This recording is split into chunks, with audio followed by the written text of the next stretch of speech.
everyone. Welcome to the Totally Awesome Show. I am your host, Aaron, and this is my co host, Candace. And we have a very cool guest today, a man that needs no introduction, even though I'm contractually obligated to give him an introduction. So we For an have intro. the David Hayter with us today. How are you doing, buddy? I'm doing very well. I keep you waiting, huh? Yeah, yeah 2 minutes. Once it gets to 3 minutes, then we'll have a problem. But Right. within the 2 minute threshold, I'm okay. So Excellent. yeah. Fashionably late.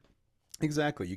You're not cool if you're right on time. So, all right. Agreed. And the fact that you're here, I'm assuming that the Porsche run went well, so that's a good thing, right? I'm still ambulatory. Yes.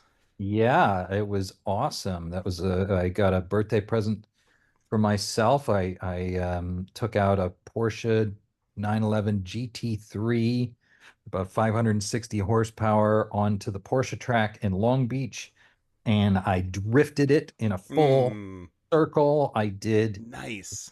First thing we did, which I didn't expect, was so we'd roll down, I'd take it up to about 15 miles an hour towards this wet surface track. And then my driving instructor said, okay, let your foot off the gas just before we hit the wet surface. So Hmm. do that. And then as soon as you hit the wet surface, there's a plate that would shift one way or the other Oh and wow. just spin the car out. And then you had to like keep your eye on the cones at the end of the thing and Right. turn against the spin and not die. So it Yeah. was super cool. And then I did the launch control on it on the acceleration track. We took it up to about 118 miles per hour, which was terrifying. And then we took it out on the track, and it was a good day. That's pretty awesome. I've never Sounds done that for amazing. real. I grew up on racing games, so I'm not. Right. And with Michigan winters, you kind of have to be a stunt car drifter racer because just ice and snow constantly in the wintertime. So I drive Yeah. constantly, so it helps. It definitely helps. Well, I learned to drive in both Japan and Canada, so Mm. I had spun my car out many, many times, and Mm-hmm.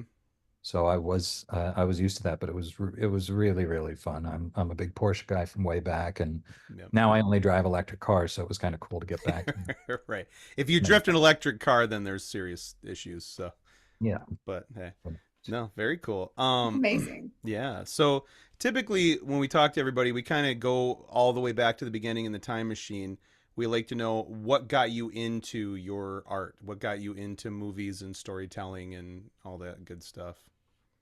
Well, um, well, my mother, we used to move around a lot. We moved every 6 months to a year my entire life, and so we were always in different towns and different schools and things like that. And so my mother would do community theater to get to know people in the community. And then we were in California, El Toro, California. I was 9 years old, and she saw an ad for a kids production of Pinocchio at the Costa Mesa Civic Playhouse. So I went down, I auditioned, I got a part. And then so I did it, and I played Thieving Weasel number one. I was one of the con weasels trying to trick Pinocchio into, I don't know, doing something or other. I don't think he Right. had any money. Anyway, after on the opening night of the first show, everybody came. So there was a big party, and the whole audience stayed to say hello to everybody. And then this young girl, she was like 10 years, a beautiful 10-year-old girl, came up and asked me for my autograph. And as I was signing it, I was like, this is pretty good. Mm-hmm. So that's where it started. And then I was like, oh, I think I'd like to do this for forever. And so that was the moment. Nice, nice, very cool. How did you? Because we know, you started with some early screen stuff, early like anime dubbing, and then we know primarily, cool people know that you are primarily a screenwriter. That's kind of become your actual job. Super cool people, but yeah. Yeah, exactly. The people in the know, which most of our audience is, they're pretty knowledgeable. But how did that transition happen? Where did that kind of, or did it kind of just It's happen? well, it's a crazy story. I started. acting when I was 9. I started writing when I was 12. I was like inspired to do fan fiction from Star Wars, Raiders of the Lost Ark. And so I would do like Indiana Jones, but he had like a laser whip. Hey, which we've Um, all Yeah. thought about. We've all thought about it. of course. But I feel like I invented fan fiction. There you Maybe I didn't. It's probably Star Trek. go. Yeah. Uh, and so I'd written my whole life and I'd been acting my whole life by the time I got to California. But I never had any clue how to get writing work. And I always, being an actor, I was like, well, the script just comes from the gods, Right. you just, Right. it's just handed to you. It's sacrosanct and Right. It's perfect first draft. There's no drafts. It just comes down. It's done. no It's draft. perfect. It's just Yeah. whatever, whoever gave this to you is Yeah. must know what they're doing. And Yeah. it was a whole side of the business I didn't understand. But still, I wrote like a, Bad Vampire movie when I was 22, and I wrote a bunch of short scripts, and I read all the screenplay books, just because I wanted to understand the process from an acting perspective. Mhm. And then make a very long story short, I was a broke film producer when I was 28, 29. I had no money. I'd put all my money into this movie that didn't end up selling. And so I knew, but the executive producer of that movie was Bryan Singer. So he was directing X-Men, and I called him up and I was like, could I have a job answering the phones or something? And he said, sure, which was very kind of him. And so I was answering the phones poorly, and because I don't care about other people's calls. Right. It's just not something that ever interested me. And Brian would complain about the script, and he'd say the script is terrible. It's nobody knows anything about the X-Men. It's going to ruin my career, and so on and so forth. And I said, well, I know about the X-Men. I grew up reading the comics. I used to play X-Men with my friends, and I know these characters like they were my friends. And so I suggested a scene to him, and he said, "Good, go write that for me." And I figured he was kidding because it was an $80 million movie and it was illegal. I wasn't in the Writers Guild. Mm-hmm. But then he was like, "Where's my scene?" And so I wrote it, and he put it in the movie. And so it didn't end up in the final movie, but he started having me rewrite um, every night at the end of work. He'd say, okay, now take a look at this scene, try to fix this and do this, do that. So anyway, so I wrote for a few months without the studio knowing, and then they found out, and they were in a legal bind. They were forced to make a deal with me. They put me in the Writers Guild. They paid me $35,000, the guild minimum rewrite fee. And then they wanted me fired. And Brian was like, no, David's writing the script. He's coming to Toronto with us to shoot the movie. And so they flew me up to Toronto. They rented my wife and I this beautiful house in Rosedale, and went back to my hometown. And I wrote an $80 million movie, did 150 drafts, and ended up getting sole credit. And then movie came out, was a big hit, and suddenly I was a screenwriter. Nice. That's Yeah. amazing. It's What unheard of. It's Yeah. it, it's That's. one of the craziest Hollywood origin stories of all time. The movie came out, and this is my first writing job. I'd never been paid to write before. Mm-hmm. And Chris McQuarrie was a friend of mine, and he called me up and he said, "Do you realize you are the most successful first-time screenwriter in film history?" And I was like, "No, I didn't realize that, but I'm now going to buy a Porsche," which I Great. did. Hey, there you go. well, you Hey. knocked it out of the park because that's one of my favorite movies of that Oh, time, and it's awesome. Yeah. thank you. Well, that's very kind of you. Well, it was written with great love and panic and desperation and the Right. desire to not be the only movie that I ever ended up writing. Well, that I think that helps. That there's two things: the passion behind it, knowing the source material, especially comic books or lore that's already been established for years. If you're going to have someone write it or direct it or whatever, someone with that passion for that other medium really helps. And also, not there's something to be said about not knowing what you're doing and having nothing to lose makes you pretty dangerous. So that helps too. You don't you're like, oh, I'm Yeah, just gonna write whatever. well, and Singer was, uh, his movies had won Academy Awards. He knew Right. what he was doing, and so Right. some of the stuff I'd write, he'd be like, "This is great." Some of it he would like scratch out and say, "Stop writing TV crap."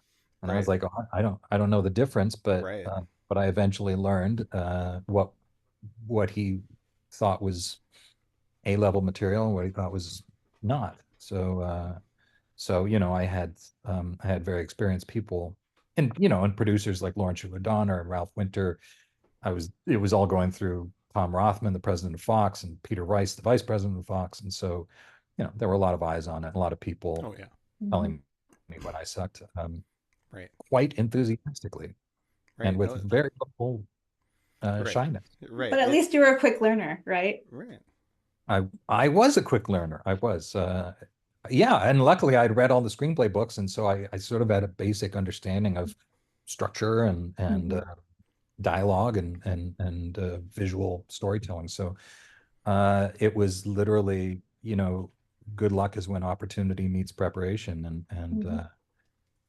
that's how it all happened. Yeah, that's That's amazing. usually how it goes. And I know we had talked a little bit over dinner about the last time we were hanging out about, there's always pitfalls, there's always people getting involved, this, that, the other, that can make it not as much fun as you would hope it would be. But what is the funnest screenplay overall? Just the atmosphere, the easiest thing to make without a lot of other people trying to interject. What do you have one, or are they all just kind of go the same Of pretty much? of mine or Yeah, just in of general? it's in general that you've written on or done, like helped do Yeah. fixes. Do you have one, or are they all kind of they've all kind of Well, had their pitfalls? It's the yeah, process. Yeah. well, before I went up to Toronto, I was like, oh, we're gonna go back to my hometown. We're gonna shoot an $80 million movie about the X-Men. This is gonna be so much fun. And then I got on set and nobody was having fun. It was not a place of fun Right. at all. It was a place of enormous stress and rigorous professionalism and tension. And Right. so I wouldn't say that screenwriting is fun per se. I mean, it is fun in that when you're writing, when you're in the world, like I literally go into a trance and I'm just living the world. I'm seeing what I'm seeing. I'm hearing the people talk to each other. And so diving into those worlds in your imagination is fun, and a very cool way to make a living. But to actually produce anything is, there are fun elements to it, certainly. Right. And you get to deal with stunts, effects, cool shots, movie stars, whatever. There's all things that are interesting and cool. Um, but it's never a fun romp. I mean, I would say the only time it's ever going to be fun all the way through, if you're lucky, is you write some low budget horror film that's not terribly difficult to shoot, and just you and your buddies go out and Right.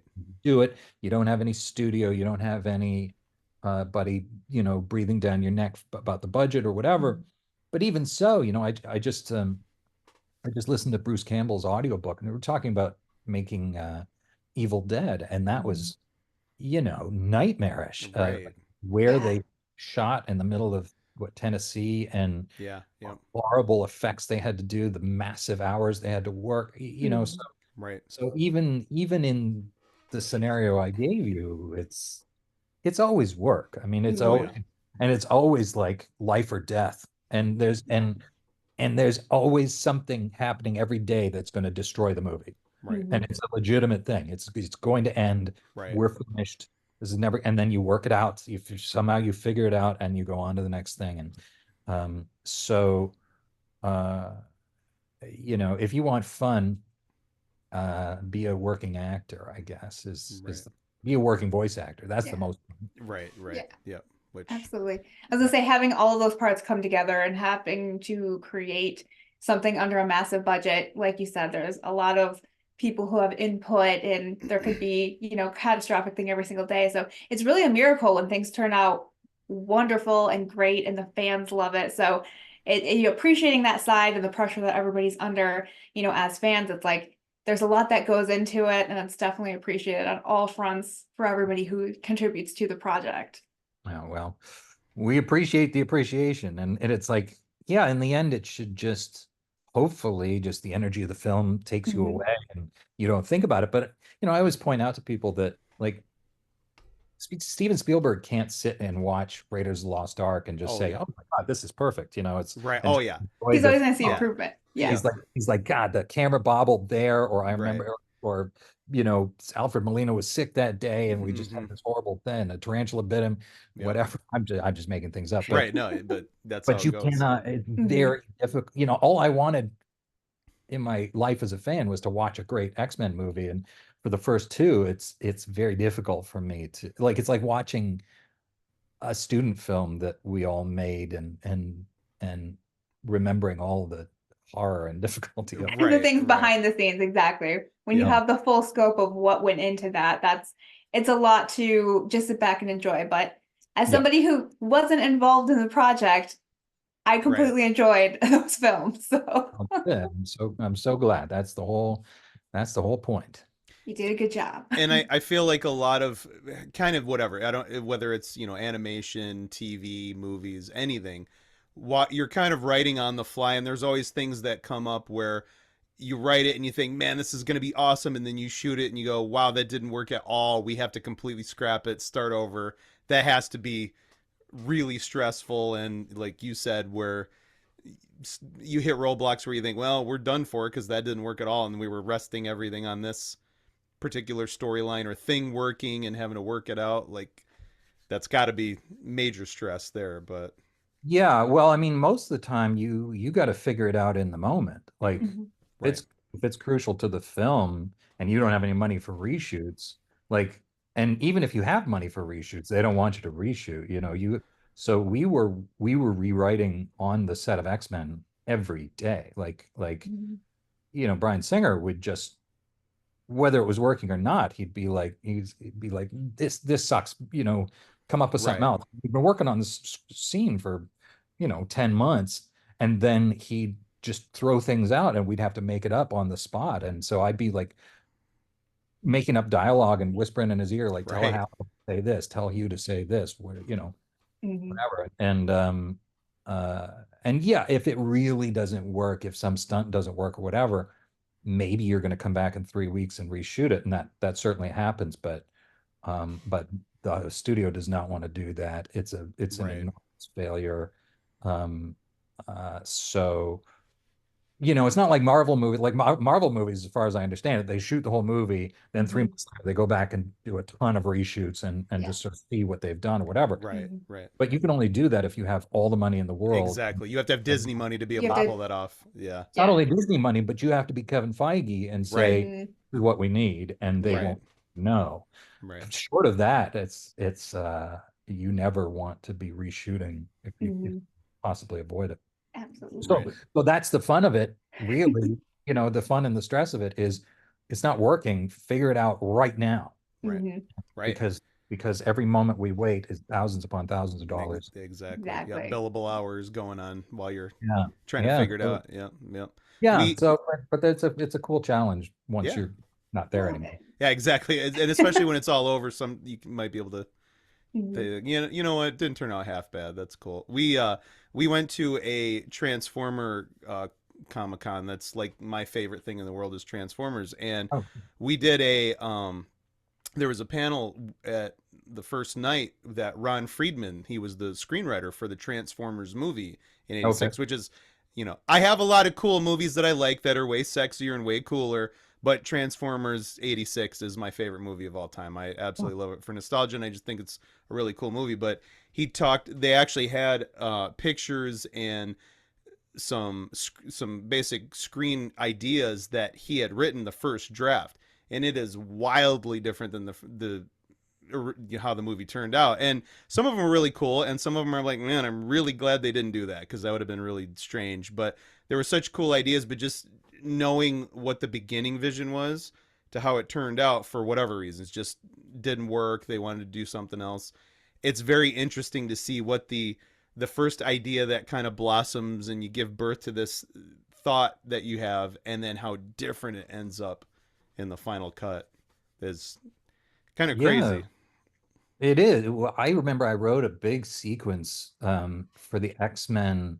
Like Wolverine and Rogue arrive at the mansion, and then they immediately get a call to go to some high school because there's some kind of emergency. And they Mhm. go in, and everybody's standing out on the lawn. They're freaked out and hazmat and whatnot, and they, I don't know, make their way into the school. And inside the school, it's just frozen. Everything is just Mhm. caked in ice. Mm-hmm. And they just hear this kid crying, and they go into a frozen classroom, and there's just this kid Yeah. in the middle of it, and lashes out. It's clearly it's Iceman, and he Right. lashes out with Right. his powers, and Jean is able to stop him and talk him down. And it was a very cool scene, but it got cut because it wasn't necessary to the Right. larger Mhm. story. But there were tons of things like that. I don't know how many scenes I wrote that we scrapped. Mm-hmm. Um, there was another one where in the first movie, they're out there. The version of the scene is in the movie, so they're out on. We're showing the life at the school, Yeah. and the scene was everybody's playing basketball, and Mm-hmm. Rose standing at the edge of the basketball court, and this kid sort of catches her eye, and he's very handsome, a handsome blonde kid, and he, kind of gives her a wink, gets the ball, drives forward. They're going to take him. They're about to take him out, and he just leaps up, and these wings come out and Yeah. shred his shirt, and he flies up and Yep.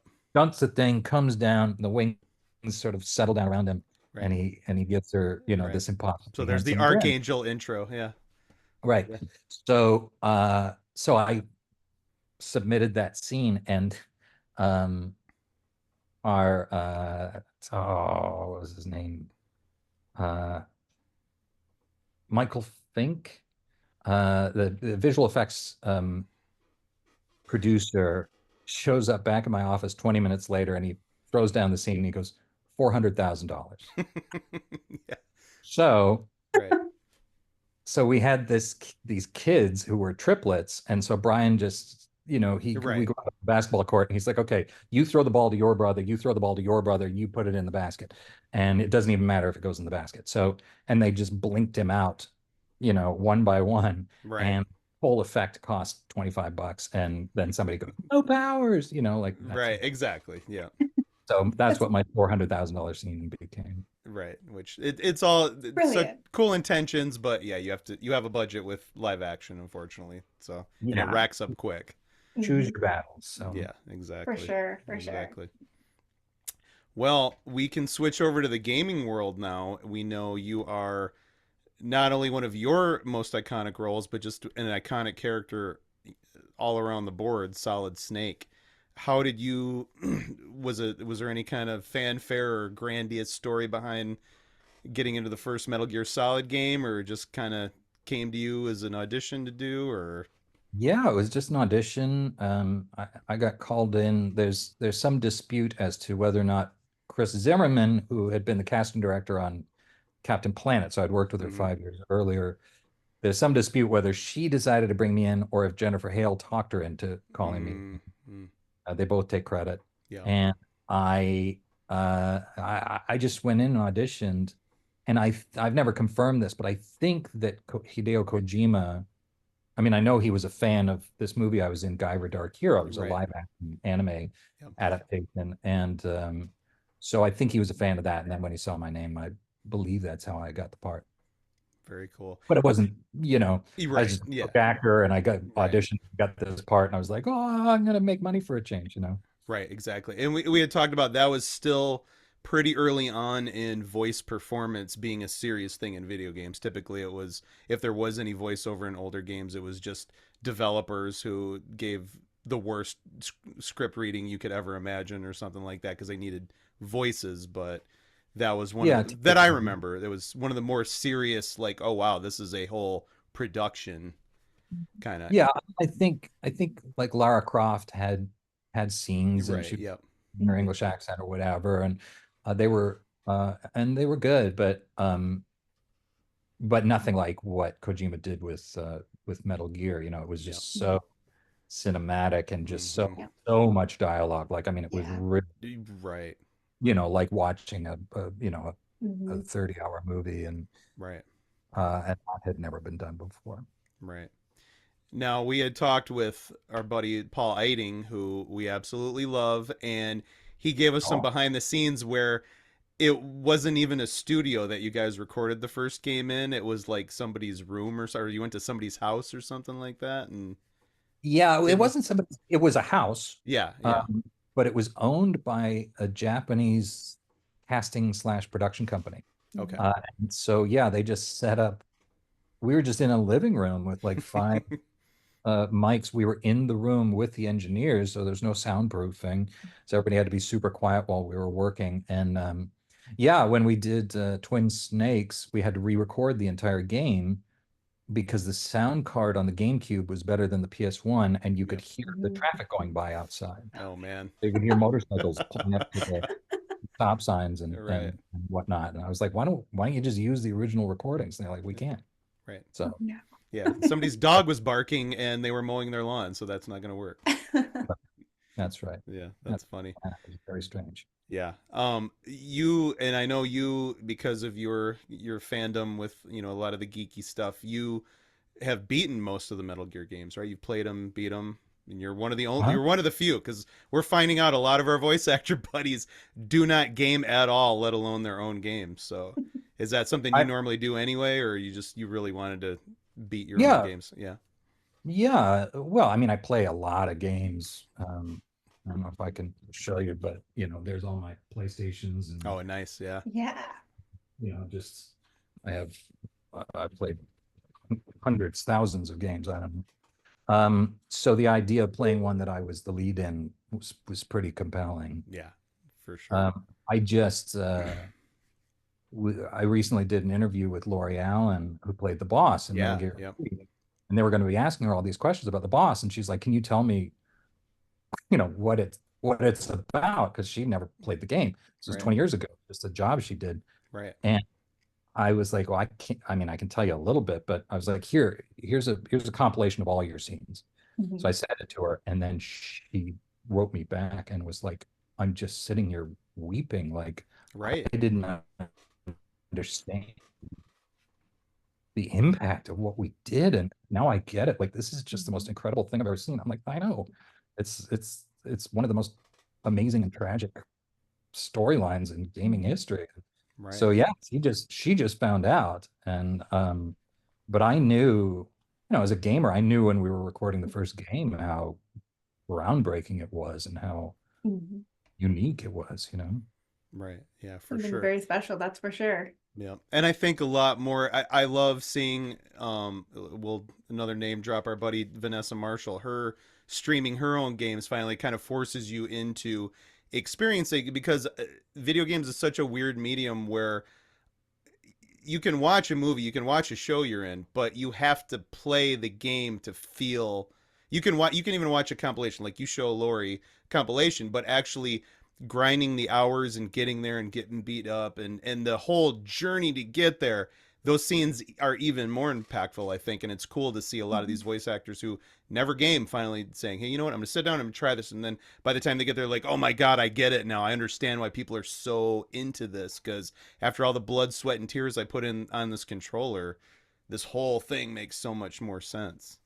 Yeah, the you're right. The effort cost adds to the experience. It's Mm-hmm. you finally get there, and that's why, when you're forced to slow down and crawl through the microwave tunnel and Metal Mm-hmm. Gear 4, you're just invested in this guy who Right. who's not a character in a movie. He's you. Mhm. He's your avatar in this world, and you've been living him, and now he's gonna die, and you can't make him go any Mhm. faster. It's like Right.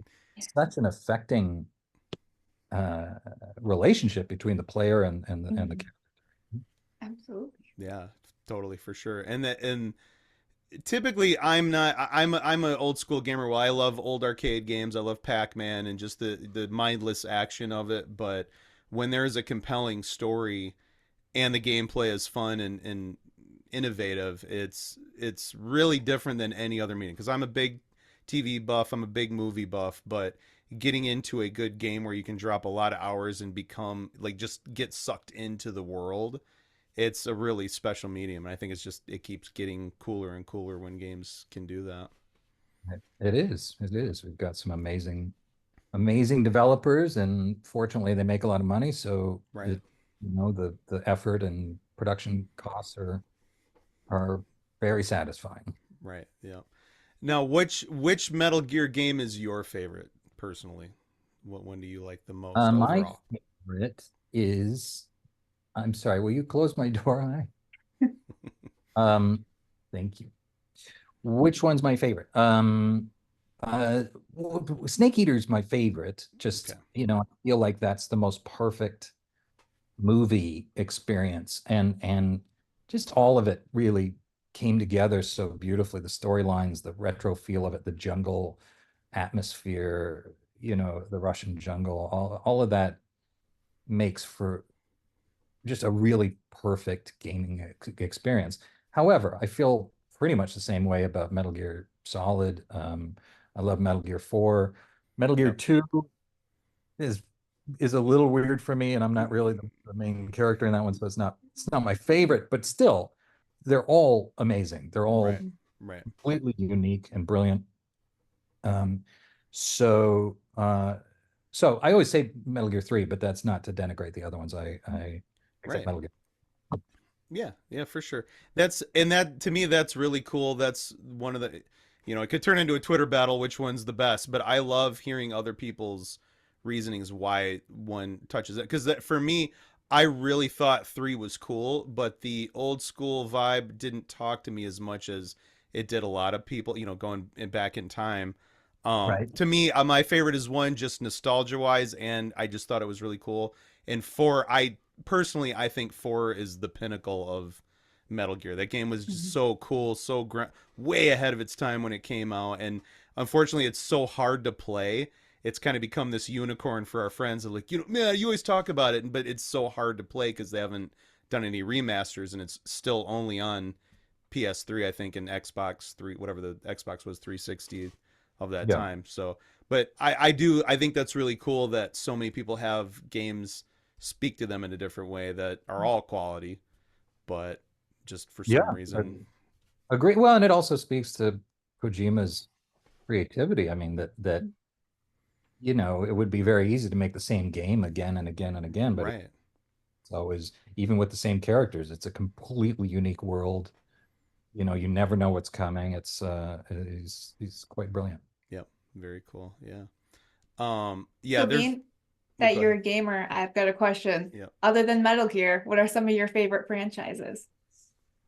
Oh, so many. I'm replaying Grand Theft Auto 5 right now because, like you guys, I've been hanging out with the Grand Theft Auto guys, Right. and Exactly.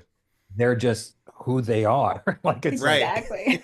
I'm hanging out with Franklin and Michael You're right. and Trevor, and so it's really fun to go back and play that. I love Assassin's Creed. I love.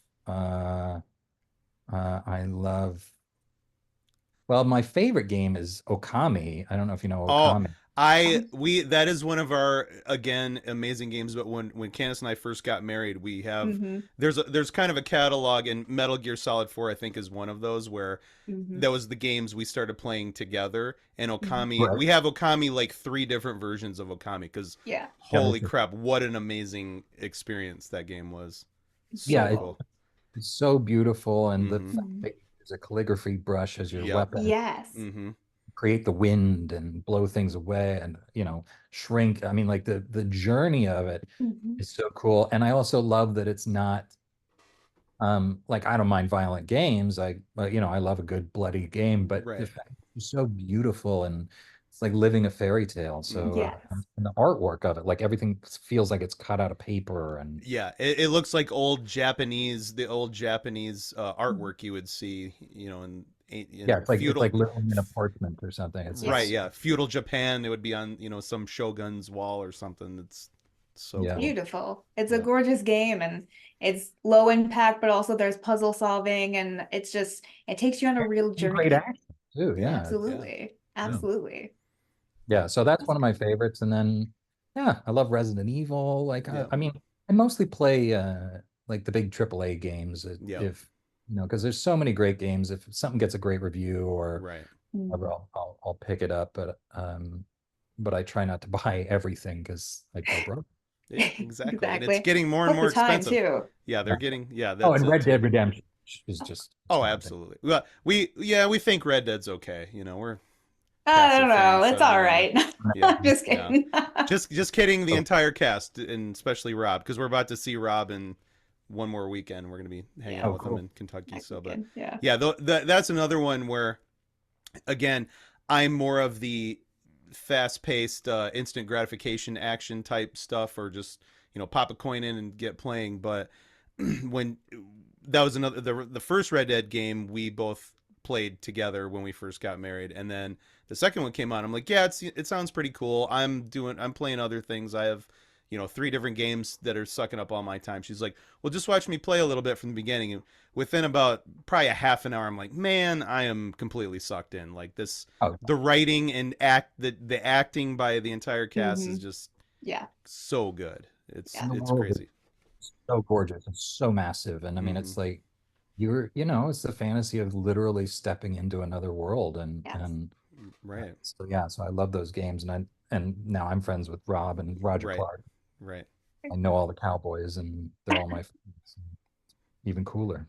right. Hanging out with all the outlaws and Yep, everybody from Grand Theft Auto too. yep. So Right. Well, if you can make it to South Dakota, you should come out to Deadwood for the big event going on. But I know Oh, it's a that would. trip. So yeah, yeah. Cool, very cool. Yeah, that's pretty much it. So I think we can get to the point where the real questions start. This was all just the serious fluffy, ones. fun stuff. Now we're getting into the So real meat and potatoes. remember So first date, that sort of thing. right, yep. Mhm. So yeah, these are all the personality questions pretty much. This is our James Lipton actor studio here. So the Head on. first the first one, and I am a glutton for punishment because my heart has been broken like 90% of the time on this one. But if you had a choice in various, especially basically living areas like living room, bedroom, the places where there's no water or spills can happen or anything like that, what is your preference for house flooring? Hardwood or carpet? Oh, hardwoods, for sure. Of Where course. this is Southern California. I mean, we Yeah.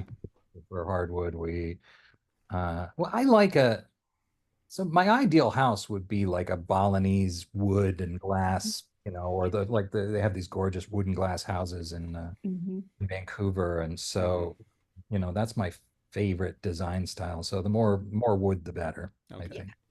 So absolutely. you clearly seem like a carpet guy. I am Yes. such a carpet guy, and I get my heart broken every time, and I keep asking it, so it's on me. I mean, it's I was like, Right. you my keep fault. asking the question, Yeah, at it's this it's it's point. my fault at this point. So, The um, other one is, what's your favorite pasta shape? Tell you what my favorite pasta shape isn't is little tubes. So what is it? Penne?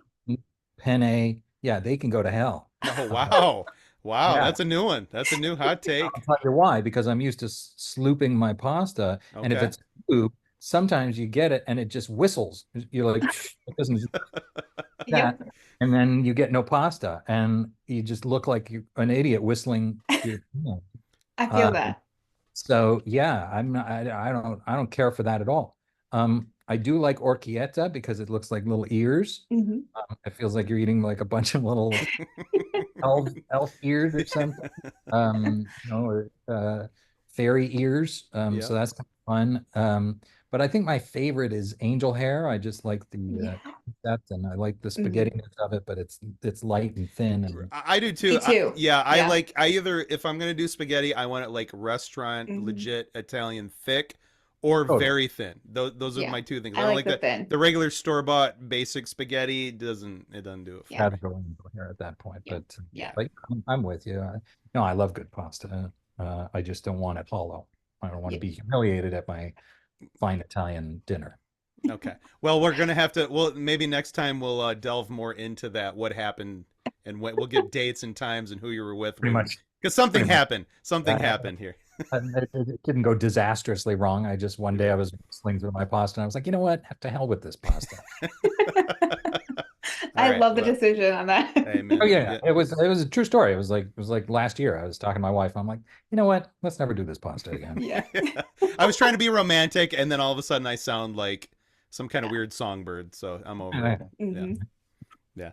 And then there's one more. Yep. So what would be your desert island album? Can be any artist, any full album. If that's the last thing you get to listen to the rest of your life, what do you got? I want to say Bat Out of Hell, Meatloaf, but the album, I mean, nobody's even going to know it. The album I've listened to the most in my life that I can put on time and again and just be transported back to being 13 years old is Three Sides Live by Genesis. So it How, has I four think it's sides. I think it's sad that you don't think that Genesis is one of my all-time favorite bands ever. Well, you have exceptional taste. It's I just do. I do. that's a very old album, and it's before Genesis, just before Genesis became like superstar Genesis. Yeah. I just love it so. It's like the beginning of the Phil Yes. Collins era where he's Hmm. just on fire to prove that he can do it as well, Yep. if not better than Peter Gabriel. Yep. The passion of it, the energy of it, all the weird songs, and yeah, I just love that album to death. So I've never gotten tired of it. I never will get tired of it, and so I feel like that has to be the choice. That is anything out of the Genesis catalog, especially like don't get me wrong, I grew up on and love the 80s stuff, but the old prog stuff, like Trick of the Tail, obviously, yeah, yeah, oh man, so good. Lamb Lies Down on Broadway is an absolute masterpiece that everyone should be made to listen to in some grade of school. All that stuff is Agreed. so good. Agreed. And again, I love the 80s stuff as well, and Right, me too. where they got popular, but the weird experimental stuff Oh, is so cool. And yeah, so that's that's perfect. We have a thing we literally call it Vinyl Night, where we'll get like my dad will come over, a bunch of my friends, and we'll just listen to albums, pick like 3 songs off different albums, talk about life, and all that. And usually it's weird prog stuff like that.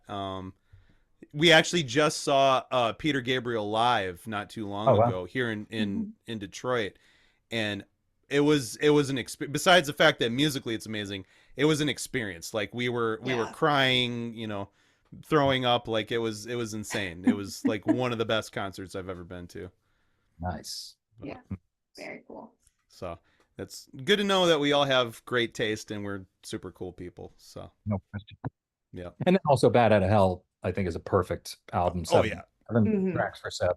It's amazing. Absolutely. No, everybody knows Meatloaf for the memes and the jokes, but then you go to listen to especially the those 2 albums, and it's like this is like legit amazing rock opera And his journey, man. voice Hmm. was just so incredible. Yeah. That high pitched wail. I mean, and so much power to it. It was Mhm. yeah. That's another favorite. Very Absolutely. cool. Well, one more shout out before we go. I want to say Vanessa told me about the story of you guys bumping into each other in luggage. I don't know if you saw my last text to you. Yeah, that cracked me. She on her one of her streams, she said, "Hey, you'll never guess who I ran into at the airport. It was David Hayter." And he said, "Hey, I said I've heard you hung out with my buddy Aaron, and you said he was a cool guy, and I appreciate that. Even though it's bull-faced lies, I'm not that cool. I No, appreciate it." nonsense. I was just trying to get her to move on. Well, I know she No, no, she no. gets needy sometimes, and you're like, okay, that's no. We love Vanessa, I'm sorry. Vanessa, you're amazing.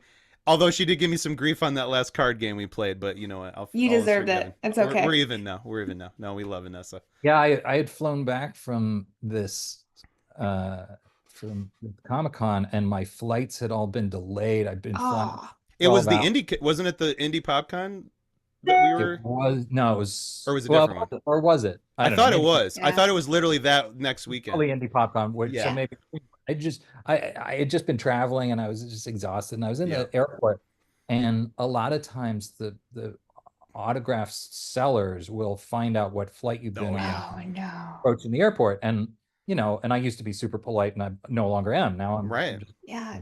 why don't you go to hell? Yeah. Yeah. I like Metal Gear. Yeah, who gives a damn? Um, I just want my luggage. Right. So I heard somebody go, David, like this, and I'm like, yes. And I turn around, and it was Vanessa, and she had been coming from a totally different Comic Con. Yeah. We just be in the airport, and I was like, "Oh my God, there you are!" Yeah. Yeah. And then she said, "Hey, can I have your autograph? I love Solid Snake." And you're like, Yeah. "Okay, Vanessa, get out of here." All Come right, on. go ahead. Oh, That's awesome. Cool. well, So, do you have anything you're working on that you are allowed to talk about that you want to push, or any Comic Con events? Did MGS Con already happen, or no? That's happening some. No, that's in July, I Yeah, I believe, think July. Yep. 20th, if I'm not incorrect. I'm working on many, many things, most of which I can't talk Mm. about, mm, but um, I have 2 TV show deals that I'm developing for different studios, and I have a movie set up that will hopefully shoot shortly. That's all writing stuff. I am in a game, an independent game called Steam Dolls, where I play a post-apocalyptic psychopath called the Whisperer. So that's a French independent game that I've been working on for a while, and I believe that's coming out in September.